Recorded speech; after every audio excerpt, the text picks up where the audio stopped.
Timbog ang isang babae sa isinagawang manhunt operation ng Turil PNP sa Upper Piedad, Barangay Bato, Turil, Davao City, Oktubre 17 nitong taong kasalukuyan. Kinilala ni Police Major Cheryl Bautista, Acting Station Commander ng Turil Police Station, ang sospek na si alias Rowena, 45 anyos at residente ng Upper Piedad, Barangay Binugaw, Turil, Davao City.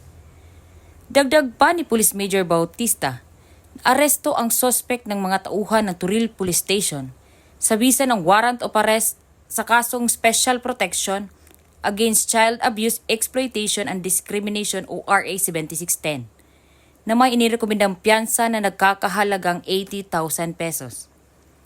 Ang sospek ay nasa kustudiya na ng sabing istasyon para sa tamang disposisyon nito.